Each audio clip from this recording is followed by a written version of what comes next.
Арыс қаласында мүгедектігі бар жандардың өмір сапасын арттыруға бағытталған нақты істер жүзеге асып келеді. Солардың бірі Асыл жүрек әлеуметтік орталығы коммуналдық мемлекеттік мекемесіне қарасты Тең қоғам әлеуметтік орталығы. Қала бойынша жалпы саны 2570 мүгедектігі бар адам тіркеуде болса, соның 1300-ден астамы осы орталықтың қызметін тұрақты түрде пайдаланып келеді.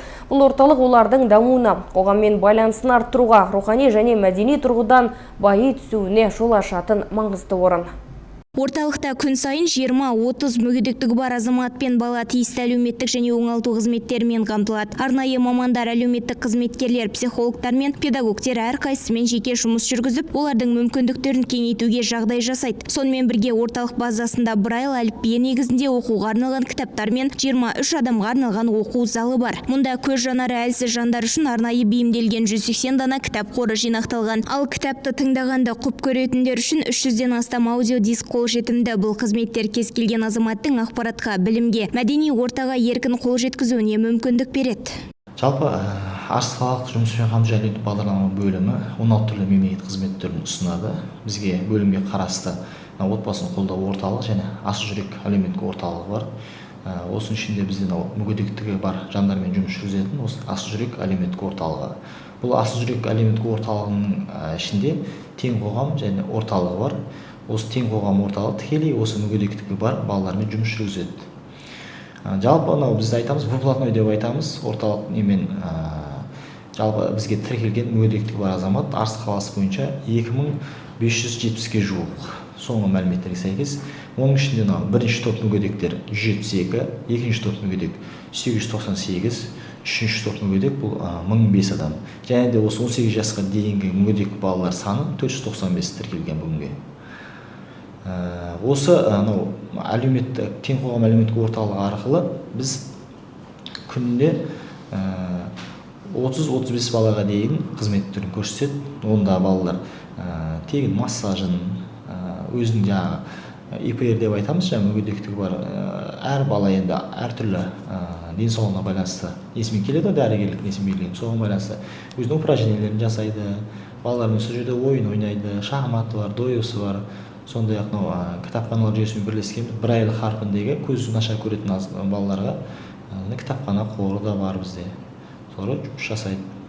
Енді жалпы осы мүгедектігі бар азаматтарға жаңа айтамыз, ИПР деп айтамыз, жеке оңалту бағдарламасына сәйкес көмек көрсетеміз. Сондай-ақ орталықта түрлі үйірмелер, өнер, қолөнер, компьютерлік сауаттылық курстар өткізіледі. Бұл адамдардың қоғаммен араласуына, ішкі сенімінің артуына үлкен сеп. Осында қызмет алып жүрген балалардың бірі Аблайхан Ергеш. Қазір 7-ші сыныпта оқитын бала өзінің сабағына ұқыпты, тәртіпті әрі арманы асқақ. Ол болашақта полиция қызметкері болуды армандайды. Сабақ үлгерімі жоғары, үйірмелерге белсенді қатысады. Менің отбасымда 7 адам тұрамыз. Менің әкем бар, анам бар. Және өзім інілерім, 2 інім, 2 қарындасым бар. Отбасымда 7 мүшеміз. Мен әдебиет, қазақ тілі, Қазақстан тарих, сосын дүниежүзі тарих, сондай сабақтарға қызығамын. Болашақта мен полиция қызметкері болғым келеді. Полиция қызметкерлері қауіпті істерге дайын болады, қауіпті қылмыскерлерді ұстайды, отан қорғайды. Сол жерде мен қызық отан қорғаушылығымен.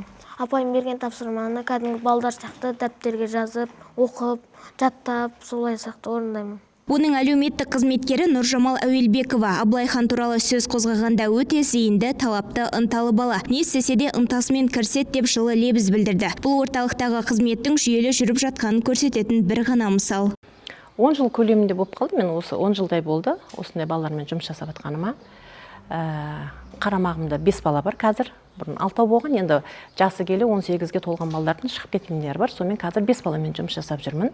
Ол балаларды үйіне барғанда киіндіріп, жуындырып дайындаймыз. Сосын өзімізге арналған инватакси машинамыз бар. Сонымен осы орталыққа алып келеміз. Бұрын бізде күндізгі бөлім деген болған, сол күндізгі бөлім бойынша біз осы Тең қоғам орталыққа алып келеміз балаларды. Осы жердегі мына барлық нелермен жұмыс жасаймыз, массажға кіргіземіз. Сосын бізде психолог маманы бар, сол мамамен жұмыс жасайды балалар.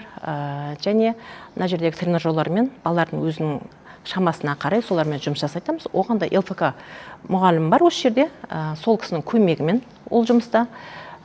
Сосын өзіміз балаларға боямақ боятамыз, сурет салдырамыз. Мына оқитын балаларға төбеде кітапхана бар, сол кітапханадан кітаптар алып береміз, олар соны оқиды. Осы жердегі көптеген мамандардың көмегімен жұмыс жасаймыз көбінде.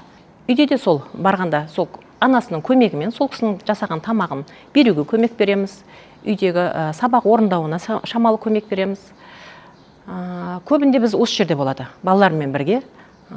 Ойындар ойнайды, кітаптар оқиды, ертегілер тыңдайды. Бұл жерде де көптеген іс-шаралар өтеді. Соның бәріне белсенді қатысатын балалар да бар осы өзіміздің арамызда.